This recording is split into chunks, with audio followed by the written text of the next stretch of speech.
سب سے پہلا ولی کون ہے؟ اللہ خود ہے۔ انما ولیکم اللہ، پہلا ولی اللہ کہتا ہے کہ بے شک تمہارا ولی اللہ ہے۔ اب اللہ جب ولی ہے تو پھر اس نے کس کو ولی بنایا؟ فرمایا انما ولیکم اللہ ورسولہ، اس نے پھر اپنے رسول کو اپنے ساتھ ولی بنا دیا، دوسرا ولی اس نے رسول کو بنایا۔ اور یہاں رسول سے مراد حضرت محمد مصطفیٰ صلی اللہ علیہ وسلم کی ذات ہے۔ پھر اس کے بعد قرآن کہتا ہے تیسرا ولی اللہ پاک نے کس کو بنایا؟ انما ولیکم اللہ ورسولہ، پھر کہا والذین آمنوا الذین یقیمون الصلاۃ ویؤتون الزکاۃ وہم راکعون۔ تیسرا ولی دکھانا چاہتا ہوں کون ہے؟ تیسرا ولی وہ ہے جو صاحب ایمان ہے، نماز پڑھتا ہے، زکوٰۃ رکوع کے اندر دے رہا ہے۔ پوری تاریخ انسانی اٹھا کے دیکھیں، ہر نبی کی امتوں کے احوال اٹھا کے دیکھیں کہ وہ کون ہے جو رکوع میں زکوٰۃ دے رہا ہے، پڑھ نماز رہا ہے، پہنچا رکوع میں زکوٰۃ دے دی۔ آئیں، منظر ہے مسجد نبوی کا، شہر مدینہ طیبہ ہے، مسجد بھری ہوئی ہے، افراد موجود ہیں، خالی نہیں ہے۔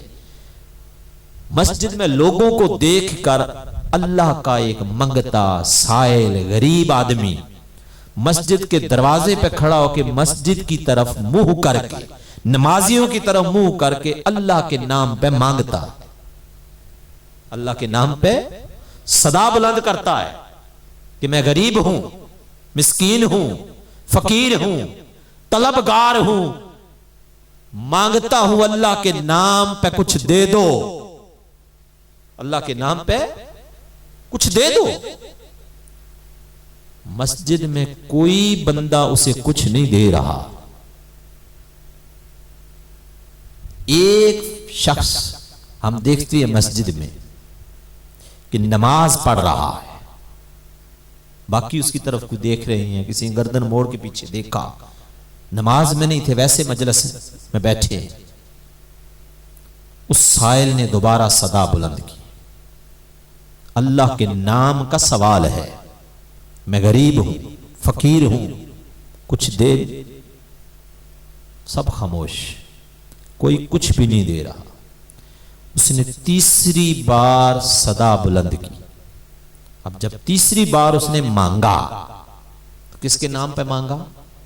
اللہ کے نام پہ مانگا، اللہ کے گھر میں مانگا، اللہ کے گھر میں اللہ کے بندے موجود ہیں، سائل مانگ رہا ہے۔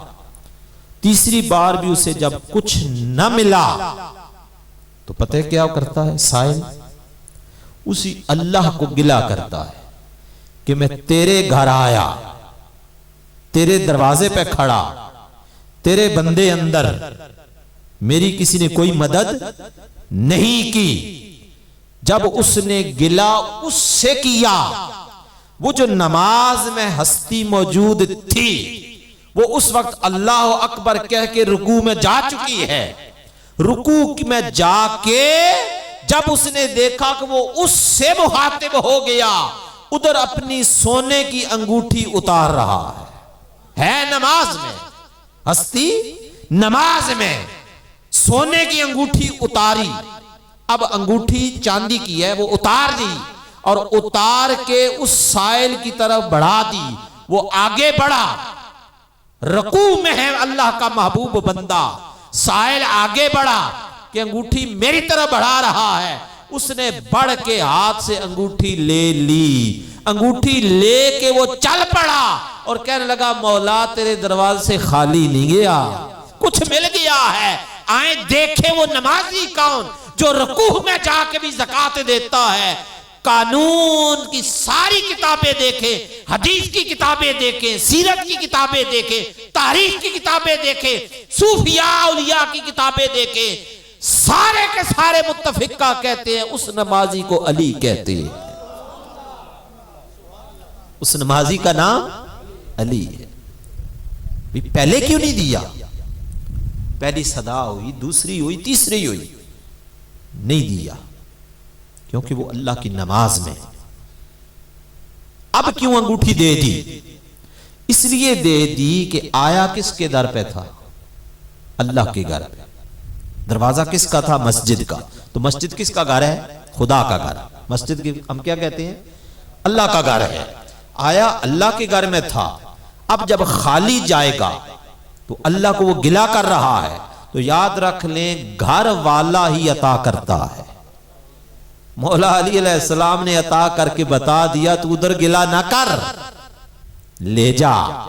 پتا چلا کہ علی اللہ کے گھر والا ہے، پیدا ہی اللہ کے گھر میں ہوئے۔ آئیں اس پر میں دلیل دینا چاہوں گا کہ پھر تیسرا ولی، پہلا ولی اللہ ہے، دوسرا ولی اللہ کا رسول ہے، تیسرا ولی علی ہے۔ اس پر آئیں اہل سنت کی بڑی معتبر تفسیر، تفسیر مظہری۔ تفسیر مظہری لکھنے والے کا نام ہے قاضی ثناء اللہ پانی پتی رحمت اللہ تعالی علیہ، اور یہ خود قاضی ثناء اللہ پانی پتی تفسیر مظہری والے جو ہیں یہ سلسلہ نقشبندیہ سے تعلق رکھتے ہیں، خود نقشبندی ہیں، یعنی حضرت مظہر جانے جانا کہ آپ مرید اور خلیفہ ہیں۔ حضرت مظہر جانے جانا مرید اور خلیفہ ہے حضرت مجدد الفسانی رحمت اللہ تعالی علیہ کے۔ اب سمجھ آگئی؟ اسی نسبت سے حضرت مظہر جانے جانا کی نسبت سے اس تفسیر کا نام بھی تفسیر مظہری ہے۔ اس تفسیر مظہری میں لکھتے ہیں کنتم خیر امت اخرجت للناس، اس آیت مبارکہ کی تفسیر میں لکھتے ہیں کہ یہ جو حضور کی امت لوگوں کے نفع کے لیے نکالی گئی ہے، للناس لوگوں کے نفع کے لیے، تو وہ کون ہے جو سارے لوگوں کو نفع دے؟ اس لیے کہ لوگوں کا آغاز حضور کی ذات سے نہیں ہوا، آدم علیہ السلام کی ذات سے لوگوں کا آغاز ہو گیا۔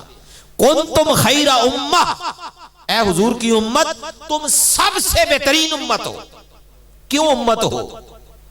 اخرجت للناس، تمہیں نکالا گیا لوگوں کے نفع کے لیے، لوگوں کے فائدے کے لیے۔ اب سارے لوگوں کو کون فائدہ دے سکتا ہے؟ اس پر قاضی ثناء اللہ پانی پتی تفسیر مظہری میں لکھتے ہیں کہ ہاں ظاہراً ایسا لگتا ہے کہ حضور کی امت ساری مل بھی جائے نا تو اپنے سے پہلے لوگوں کو نفع کیسے دے سکتے؟ نہیں دے سکتی۔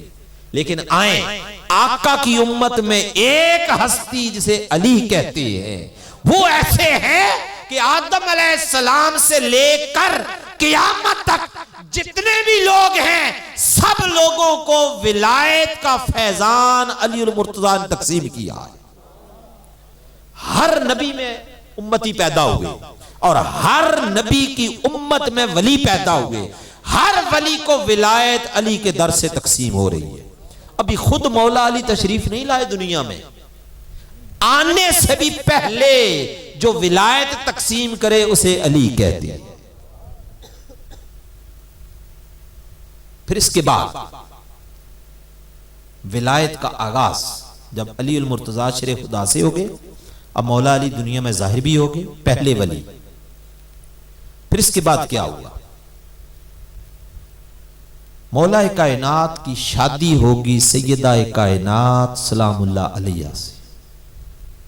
مرج البحرین یلتقیان، یہ دو سمندر، ایک علم و عرفان کا سمندر، ایک عصمت و طہارت کا سمندر، دونوں سمندر آپس میں مل گئے۔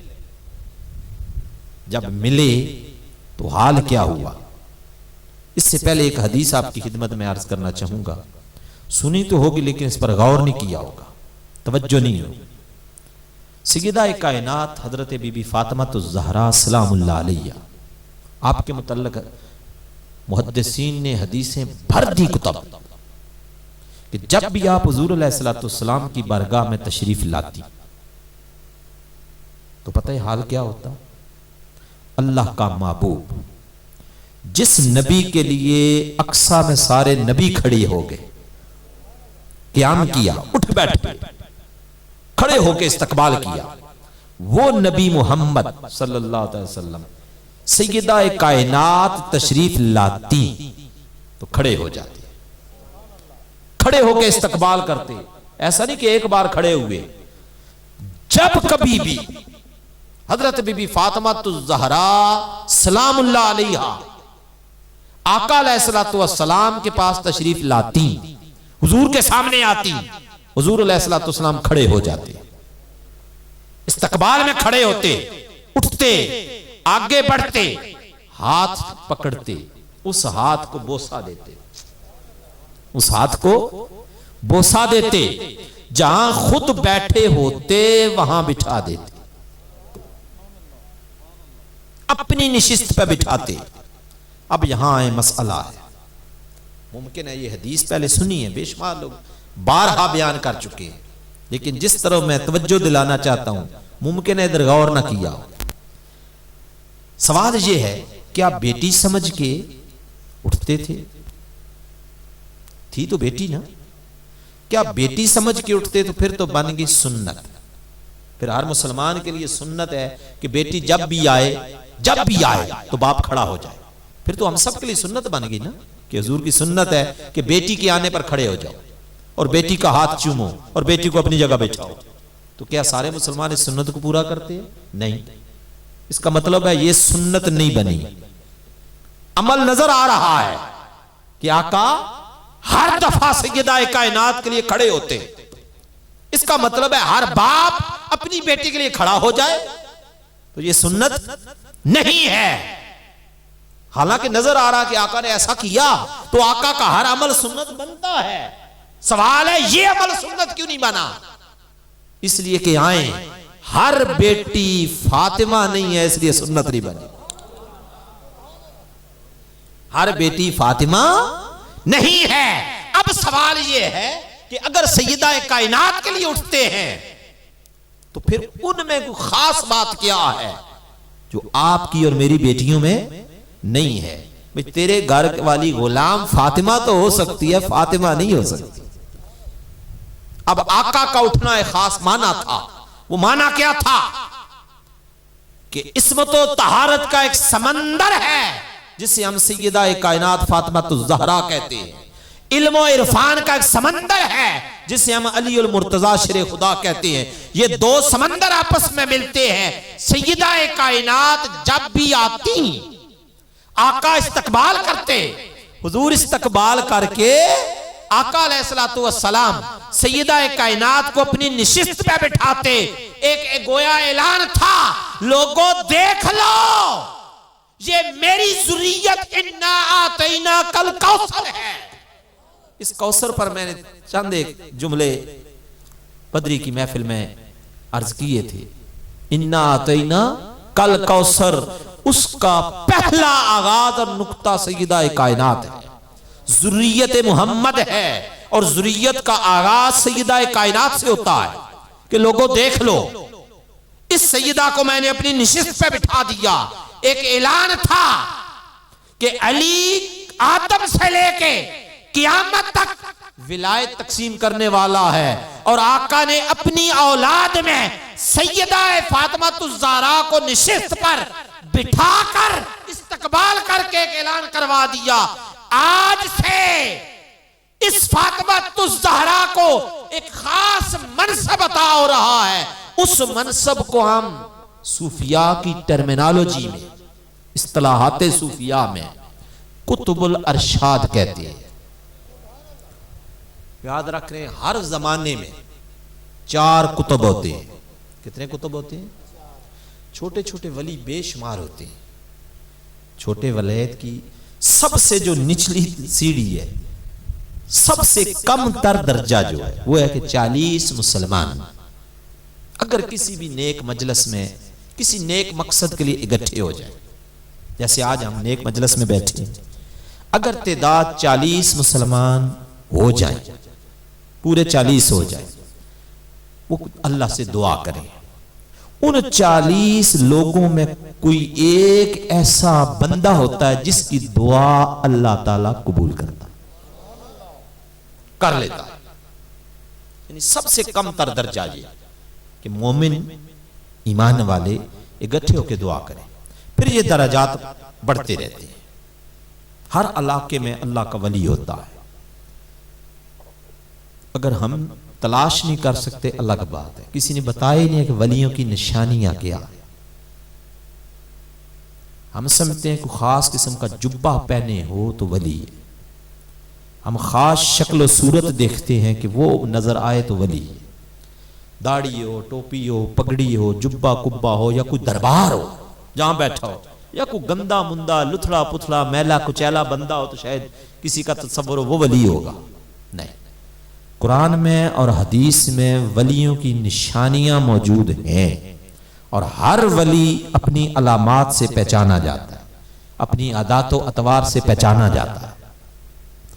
ہمیں علم نہیں ہے تو الگ بات ہے، یہ بتایا کسی نے نہیں، جن کی ذمہ داری ہے علم دینا، منصب پر جنہیں بٹھایا گیا، اگر انہوں نے بتایا نہیں ہے تو الگ بات ہے۔ انشاءاللہ تعالی ولایت کی علامات، نشانیاں اور ولی کی پہچان پر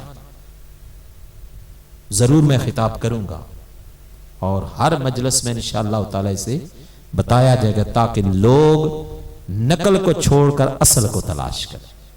ہو سکتا ہے نقل کے پیچھے آپ کتنے ہزارہ کلومیٹر کا سفر طے کر رہے ہو اور اصل آپ کے محلے میں بیٹھا ہوا ہو، اس سے آپ غافل ہو۔ حضرات گرامی قدر، تو میں بات کر رہا تھا کہ ولی ہر علاقے میں موجود ہیں۔ پھر ان اولیاء میں اللہ رب العزت نے ایک ایسا نظام بنا دیا کہ اعلیٰ درجہ ہر زمانے میں ان ولیوں کا ہوتا ہے کہ جن کی وجہ سے اللہ رب العزت علاقوں پر رحمت نازل کرتا ہے۔ 313 کی تعداد ہر وقت وہ بھی زمین پر موجود رہتی ہے۔ کتنی تعداد؟ 313 ولی زمین پر رہتی ہے، تبھی تو زمین پہ زلزلہ نہیں ہو رہا۔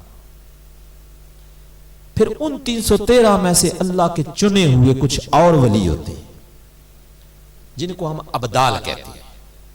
کیا نام دیا جاتا ہے؟ ابدال۔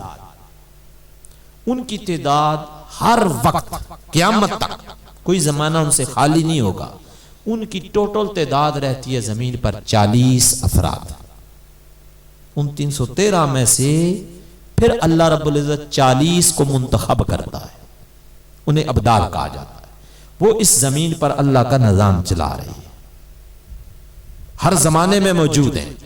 یاد رکھ لیں آقا کے زمانے کے بعد متصل قیامت تک یہ لوگ جائیں گے۔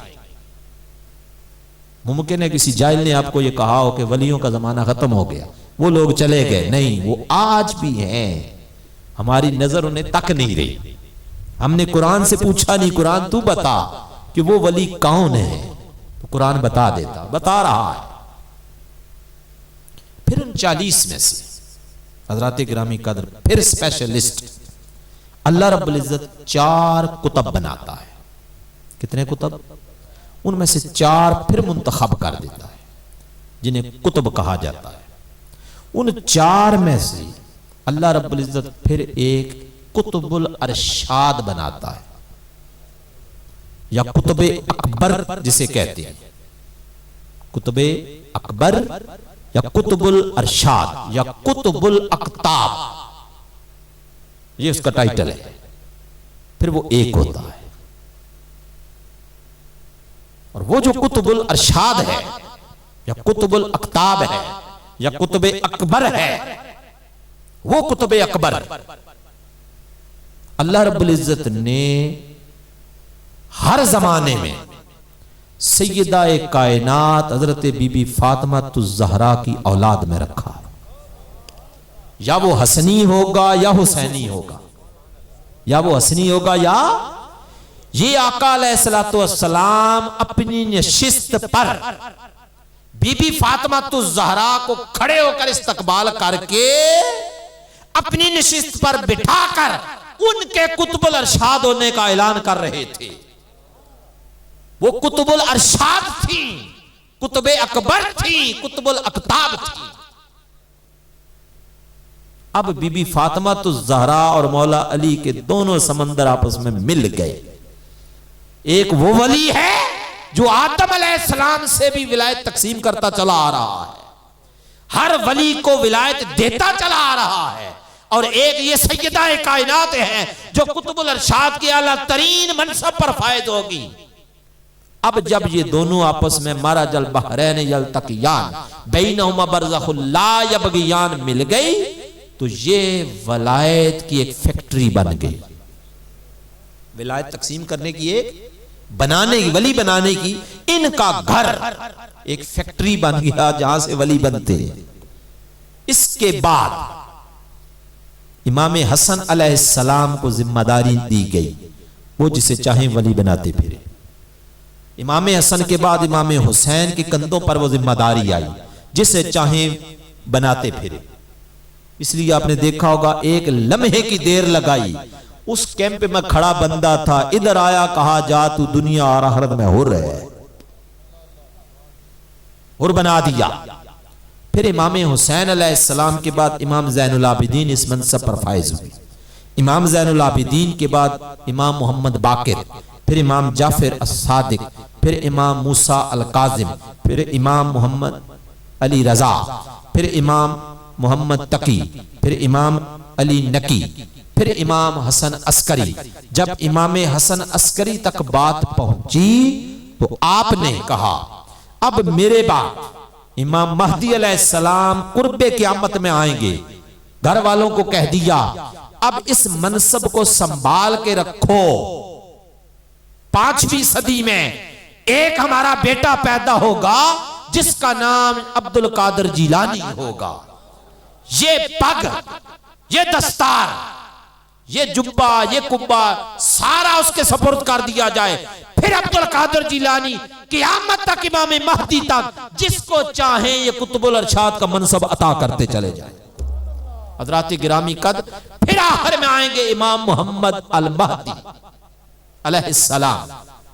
امام مہدی علیہ السلام آخری مجدد ہوں گے اس امت کے۔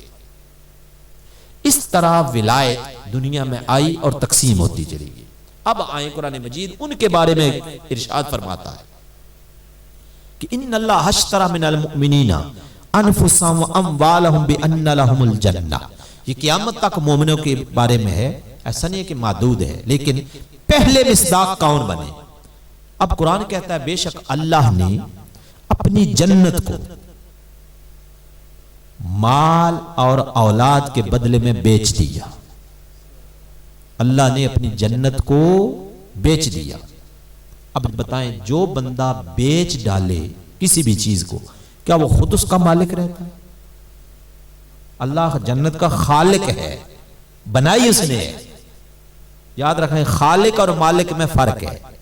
جنت بنائی کس نے؟ اللہ نے۔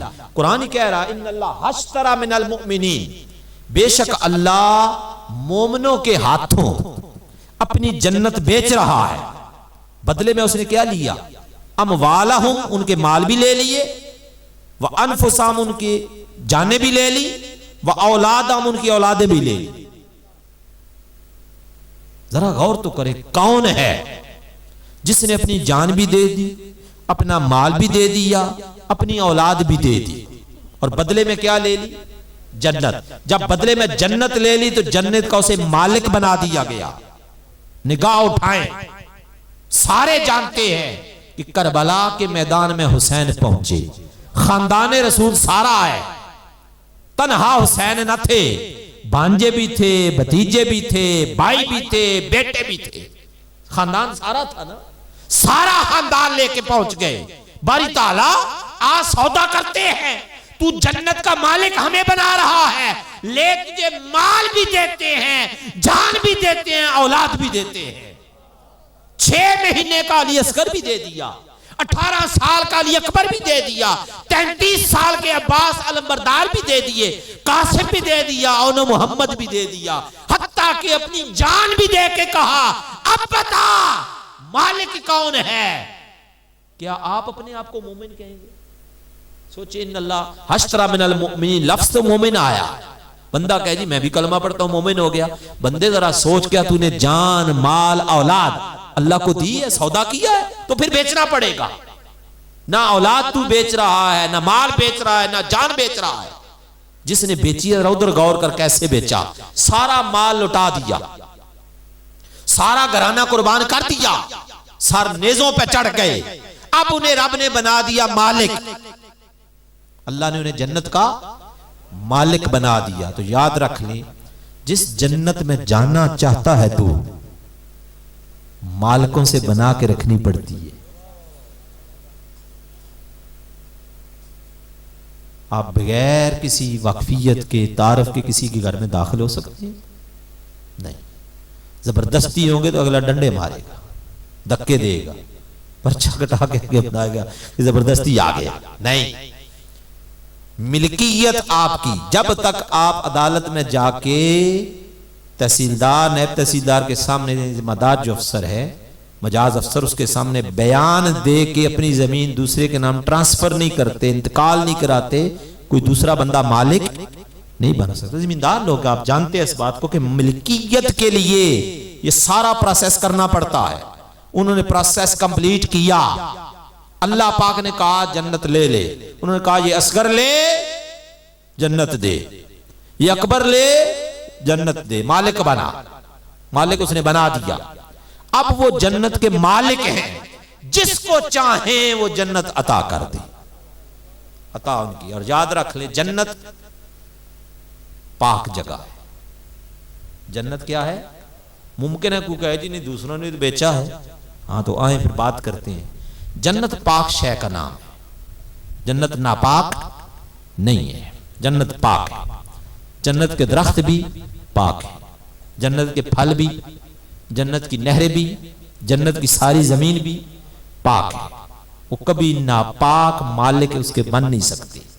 اب آئیں، قرآن جنہیں کہہ رہا ہے انما یرید اللہ لیذھب عنکم الرجس اہل البیت ویطہرکم تطہیرا، کہ بے شک اللہ اے نبی کی اہل بیت تم سے ہر قسم کی رجس کو، ناپاکی کو دور کر کے تمہیں اس طرح پاک کر دیتا ہے جیسے پاک کیے جانے کا حق ہے. کیسے پاک کر دیا؟ مولا علی المرتضیٰ شیر خدا، آپ کو ایک جنگ میں تیر لگ گیا. وہ تیر آپ کے پاؤں میں یا پنڈلی میں پھنس گیا. تیر پنڈلی میں پھنس گیا، نکل نہیں رہا تھا، تیر نکل نہیں رہا. بڑی عجیب بات ہوئی. حضرت شیر خدا کرم اللہ وجہ الکریم مولا علی علیہ السلام کہنے لگے کہ دوستو آپ سے اس طرح یہ تیر نہیں نکلے گا. صحابہ اکرام کو کہا پھر علی آپ ہی بتائیں کیسے تیر نکالے؟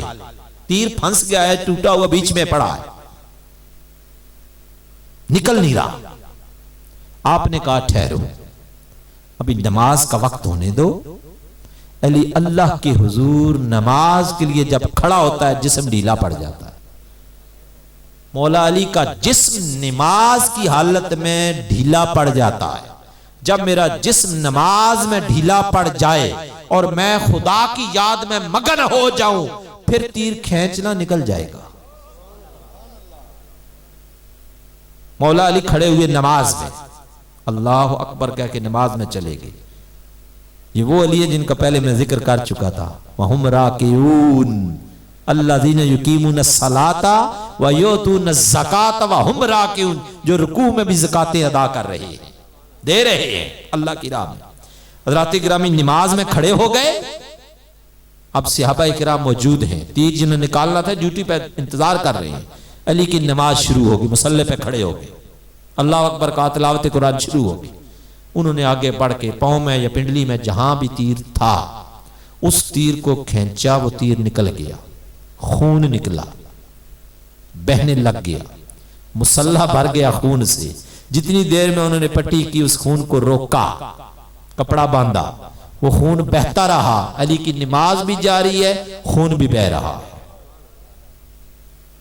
ہو سکتا ہے مسئلہ آپ کو پتا ہو، اگر ایک درہم کے برابر خون لگ جائے جسم میں یا کپڑے پہ، نماز نہیں ہوتی. کتنا؟ ایک، یہ 5 روپے کا ٹھپا آپ کے پاس ہوگا نا، اتنا ٹھپا جتنا ہے اتنی مقدار، یہ 5 یا 2 روپے کا ٹھپا ہے نا آپ کے پاس، اتنی چوڑائی میں اگر کسی جگہ پر کپڑے پر خون لگ جائے تو اس کپڑے میں نماز نہیں ہوتی.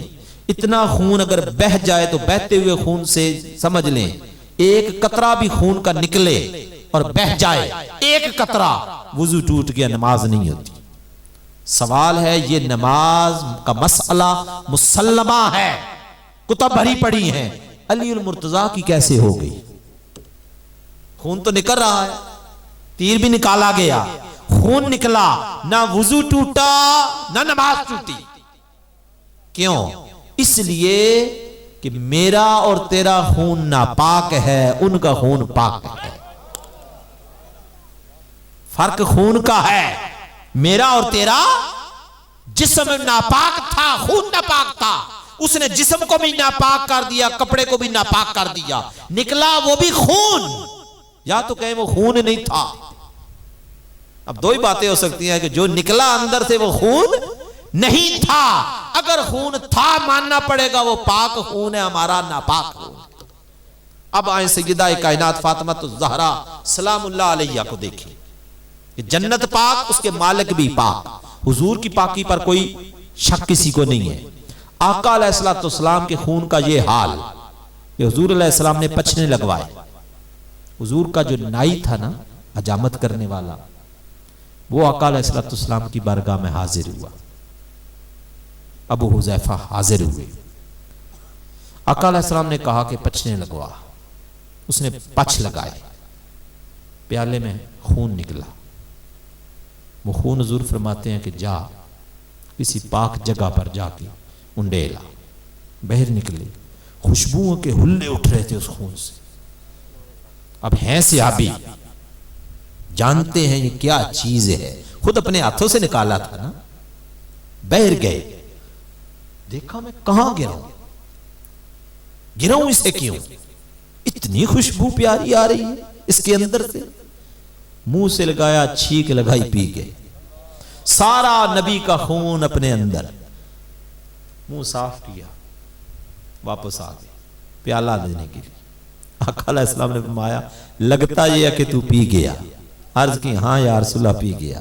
فرمایا اگر تو میرے خون کو پی گیا ہے تو یاد رکھ تجھ پہ جنت کی آگ، جنت تجھ پہ حلال ہے، دوزخ کی آگ حرام کر دی گئی ہے. حضرات گرامی قدر، پھر ادھر آئے. حضرت زبیر پی گئے. حضرت زبیر بن عوام، عبداللہ بن زبیر، آقا علیہ السلام کا خون انہوں نے پیا. جب انہوں نے پیا آقا نے کہہ دیا جا دوزخ تجھ پہ حرام، جنت کا حقدار ٹھہرا، کیونکہ خون رسول اندر چلا گیا. اور ساتھ ہی آقا نے کہا یاد رکھ یہ نبی کا خون ہے، تجھے آرام سے نہیں بیٹھنے دے گا، کبھی بھی تو غلط بات کو برداشت نہیں کر سکے گا، حق کا ساتھ چھوڑ نہیں سکے گا. اے عبداللہ بن زبیر، نبی کا خون ہے، جب نہ حق تیری آنکھوں کے سامنے آئے گا تو ڈٹ کے مخالفت کرے گا، چاہے ساری دنیا ایک طرف ہو جائے. پھر وہ وقت آیا، یزید کی حکومت آ گئی. عبداللہ بن زبیر زندہ تھے. آقا حسین تو نکل کے چلے گئے مکہ چھوڑ کے کربلا میں. ادھر عبداللہ بن زبیر مکے میں کھڑے ہو گئے. فرمایا نہیں، حسین ابن علی کو شہید کرنے والا یزید ناحق ہے، باطل ہے، کفر ہے، دغا باز اور دھوکے باز ہے. میں مر تو سکتا ہوں، کٹ تو سکتا ہوں، حسین کے راستے کو چھوڑ نہیں سکتا. پورا ایک لشکر تیار کر بیٹھے. کہا مکے والوں، مدینے والوں، حسین کو شہید کیا گیا ہے، آؤ کون میرا ساتھ دیتا ہے. جوان کھڑے ہوئے. یزید کے خلاف پہلا لشکر عبداللہ بن زبیر نے تیار کیا تھا. یہ کس چیز نے تیار کروایا تھا؟ خون رسول اندر تھا. پھر حال یہ ہوا، یزیدی لشکروں نے آ کے گھیرا ڈالا. عبداللہ بن زبیر رضی اللہ تعالی عنہ گرفتار ہوئے. بعد میں جب محاصرہ وغیرہ ٹوٹ گیا، ایک لمبی تاریخ ہے. گرفتار ہوئے، انہیں سولی پہ چڑھا دیا گیا. 3 دن لٹکتے رہے. کتنے دن؟ 3 دن. بازار میں، چوک میں لاش لٹک رہی ہے. ماں ابو بکر صدیق رضی اللہ تعالیٰ عنہ کی بیٹی تھی اسماء بنت ابی بکر، بوڑھی ہو چکی تھی. 120 سال انہوں نے عمر پائی ماں نے.